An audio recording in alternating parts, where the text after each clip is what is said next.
নমস্কার, কেমন আছেন সবাই? আবারও একটি নতুন ব্লগে আপনাদের সবাইকে স্বাগত। আজকে ৬ তারিখ বুধবার।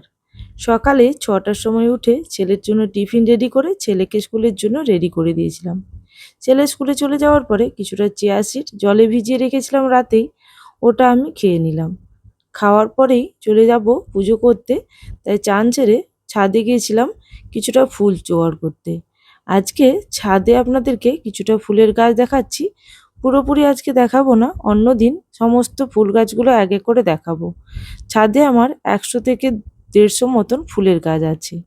তো এখন আমি ছাদে কিছুটা ফুল নিয়ে নিচ্ছি। যে পরিমাণ গাছ আছে ফুলের, সেই দিয়ে আমার রোজকার পুজোটা হয়ে যায়। এখানে ফুল তুলে নিচ্ছি। সাদা এবং পিঙ্ক কালারের ছিল, তাই আমি আগে পিঙ্ক কালারের ফুলগুলো তুলে নিয়ে একেবারে সাদা যে ফুলগুলো আছে সেগুলোকে তুলে নিচ্ছি।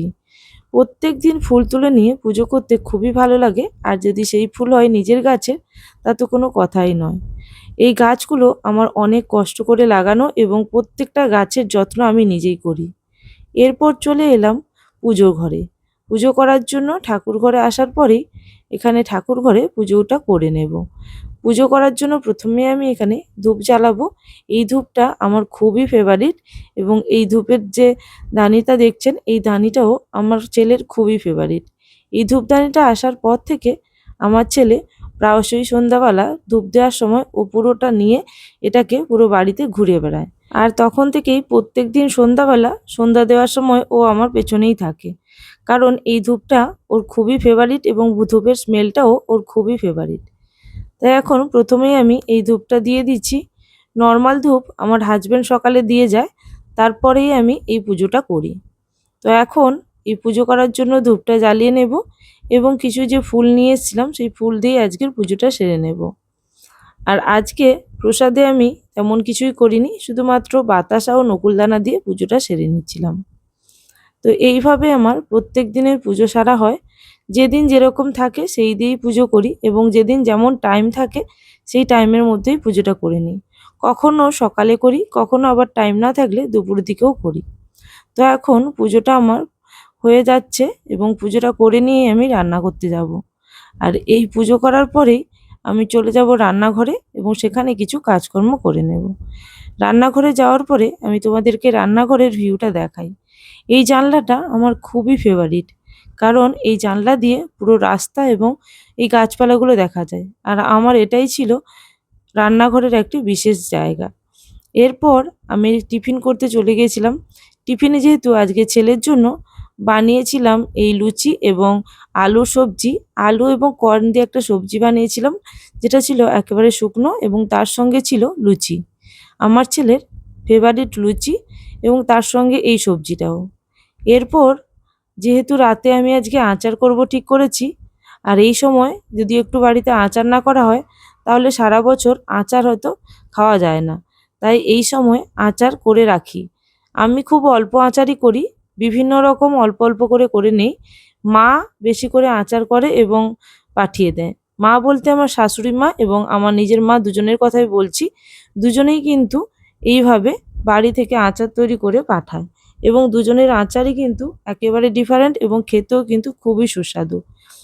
তা যাই হোক, এখন আমার এইভাবে আমগুলো আমি থালার মধ্যে নিয়ে নিয়েছি এবং ছাদে এগুলো রোদে দিয়ে চলে এসেছিলাম। এরপর রান্নাঘরে জোগাড় করে নিচ্ছিলাম। যেহেতু জানলা দিয়ে খুব হাওয়া আসছিল, তাই জানলাটা খুলে রেখে কিছুটা কাজকর্ম করে নিচ্ছিলাম। রান্নাতে আজকে বিশেষ কিছু করিনি, শুধুমাত্র বীজকলার সবজি এবং কিছুটা করেছিলাম মাছের টক। যেহেতু এখন গরম, তাই আমি প্রায়শই টক করে থাকি এবং সবাই খেতে খুবই ভালোবাসে। আর সমস্ত কিছু রান্নাবান্না করার পরে আমি আমার ছেলের জন্য খাবারটা বেড়ে নিই, কারণ ওকে একটু সাজিয়ে গুজিয়ে খেতে দিলে ও খেতে ভালোবাসে। তাই আমি ওর জন্য অল্প করে ভাত এবং সবজি সমস্ত কিছু বের করে নিই, কারণ এই এক বাটি ভাতেই ওর হয়ে যায়। এছাড়া দুপুরে যখন আমার হাজব্যান্ড আসবে তখন আমরা দুজনেই খেয়ে নেব।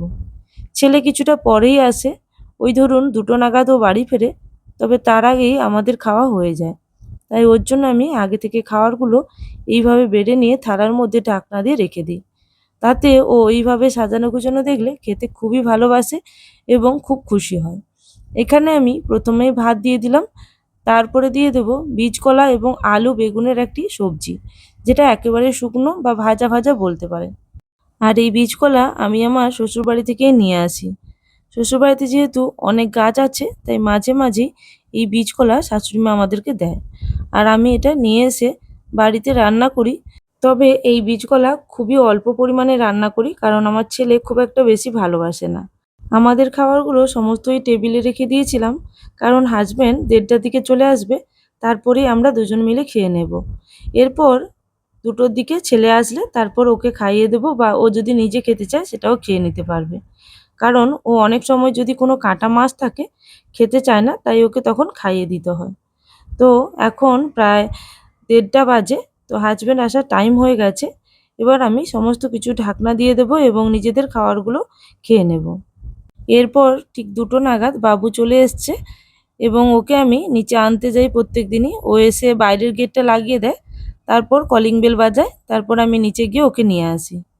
এখন ও রুমে চলে এসছে, তো চলে আসার পরে খুবই ক্লান্ত, তাও ও পেছনের ছবিটা দেখে হাসছে, কারণ ও নিজের আঁকা পুরনো ছবি।